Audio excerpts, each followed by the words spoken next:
কাটছেই না জ্বালানি তেলের সংকট। বিস্তারিত জানাতে নাটোর থেকে সরাসরি যুক্ত হচ্ছেন সহকর্মী পরিতোষ অধিকারী। পরিতোষ, পেট্রোল পাম্পগুলো থেকে চাহিদা অনুযায়ী তেল পাচ্ছেন কিনা, গ্রাহকরা কি পরিস্থিতি দেখছেন জানাবেন। আমরা কয়েকদিন ধরে লক্ষ্য করছি যে সবগুলো পাম্প কিন্তু একসঙ্গে চালু নেই। কোনো কোনো পাম্পে তেল দেওয়া হচ্ছে, কোনো পাম্প বন্ধ রয়েছে।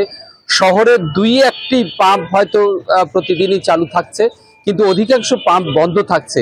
সেখান থেকে তাদের যারা মোটরসাইকেল চালক বা কার চালক তাদের পর্যাপ্ত পরিমাণ পেট্রোল বা অক্টেন তারা কিন্তু পাচ্ছেন না।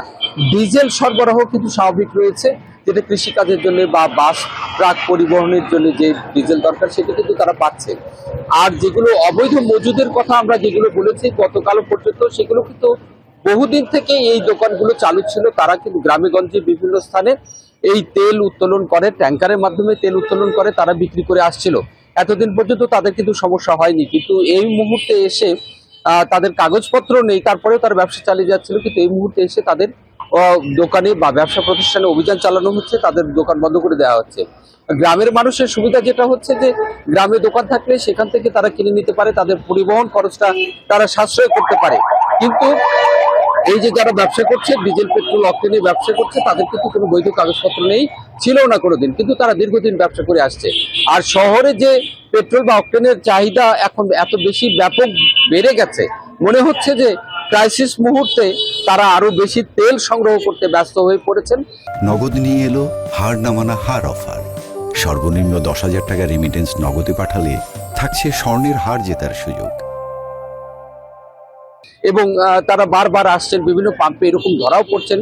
এর কারণে বিভিন্ন মোটরসাইকেলে চিহ্ন করে দেওয়া হচ্ছে বা সিসি ক্যামেরা ফলো করা হচ্ছে, যাতে বারবার একই লোক এসে তেল সংগ্রহ করে তার ক্রাইসিস সৃষ্টি করতে না পারে। প্রশাসনের পক্ষ থেকে ট্যাগ অফিসার দেওয়ার কথা ভাবা হচ্ছে। নাটোরে এখনো পর্যন্ত ফুয়েল কার্ড এখনো কোনো আলোচনায় আসেনি বা বিতরণের কোনো চিন্তা করা হয়নি। এ পর্যন্ত আমরা প্রশাসনের পক্ষ থেকে সে ধরনের কোনো উদ্যোগও আমরা দেখতে পাইনি।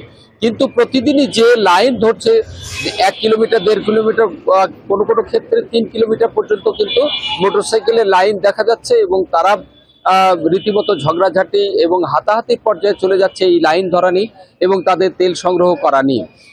কিন্তু এইখানে অধিকাংশ ক্ষেত্রে কিন্তু পুলিশ বা কোনো প্রশাসনের সহযোগিতা পাচ্ছেন না পাম্প মালিকরা যেটা জানিয়েছেন, তারা পর্যাপ্ত তেল তোলার জন্য তাদের সমস্ত প্রক্রিয়া সম্পন্ন করেছেন, কিন্তু ডিপো থেকে তাদের তেল দেওয়া হচ্ছে না। শ্রাবন্তী, এ পর্যন্ত ছিল নাটোর থেকে জ্বালানি তেলের খবর। ধন্যবাদ আপনাকে।